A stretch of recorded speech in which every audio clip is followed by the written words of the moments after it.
एक महत्त्वाची बातमी। महाराष्ट्रातील सर्वात चर्चित MIDC पैकी एक असणाऱ्या चाकण MIDCतनं एक दोन नाही तर 50 कंपन्या बाहेर गेल्या।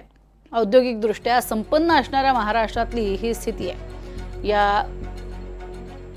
हे उद्योग जे आहेत ते तेव्हाच थांबतात जेव्हा तुम्ही त्यांना योग्य त्या पायाभूत सुविधा पुरवता।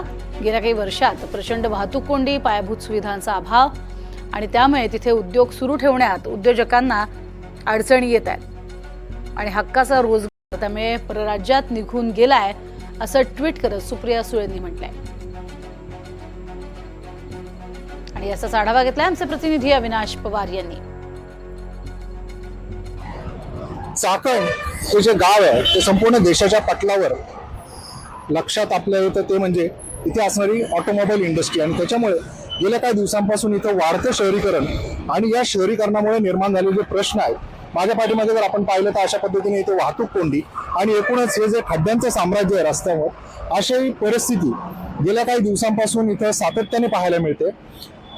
मागील काही दिवसांपूर्वीच इथे एक टँकर ज्याच्या खाली एक कंपनीचा कामगार जो आहे तो चिरडून ठार झाला होता, कारण त्याची जी दुचाकी आहे ती घसरून तो पडला आणि तो टायर खाली आला। अशा सगळ्या ज्या घटना आहेत त्या सातत्याने इथे घडत आहेत आणि त्याच्यामुळेच कुठेतरी ही ज्या इंडस्ट्री आहे ते गेल्या काही दिवसांमध्ये 50हून अधिक मोठमोठ्या कंपन्या ह्या स्थलांतरित झाल्याचा दावा हा सुप्रिया सुळे आणि डॉक्टर अमोल कोल्हे यांनी त्यांच्या ट्विटरवर केला। त्याला जयराम रमेश यांनी देखील दुजोरा दिलेला आहे आणि त्याच्यामुळेच पुन्हा एकदा हा विषय चर्चेत आलेला आहे। एकूणच इथलं जे इन्फ्रास्ट्रक्चर आहे त्याचा जर आपण ग्राउंड रिपोर्ट घेतला तर हीच परिस्थिती आता तळेगाव चौक जिथे मी उभा आहे त्या ठिकाणी जो मुंबईकडे रस्ता जातोय आणि एक नगरकडे जातोय, इकडे पुण्याकडे आणि इकडे नाशिककडे, या चौकामध्ये सातत्याने ही परिस्थिती आणि संपूर्ण चाकण गावामध्येच ही परिस्थिती पाहायला मिळते। त्यामुळेच इथल्या आसपासचे जे गावकरी आहेत, नाणेकरवाडी असेल, मुटकेवाडी असेल, चाकण गाव असेल आणि आजूबाजूच्या परिसरातल्या गावांनी मध्यंतरी इशारा दिला होता की आम्ही या सगळ्या कंपन्यांना टाळे ठोकू आणि त्याच्यानंतर उपमुख्यमंत्री अजित पवार यांनी बैठक घेऊन इथली काही अतिक्रमणं हटवली।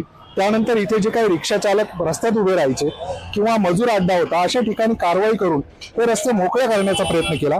मात्र याच्यावर कोणत्याही पद्धतीने आज देखील ठोस उपाययोजना झालेल्या दिसत नाहीत आणि त्याच्यामुळेच ह्या ज्या कंपन्या आहेत त्या बाहेर जात आहेत।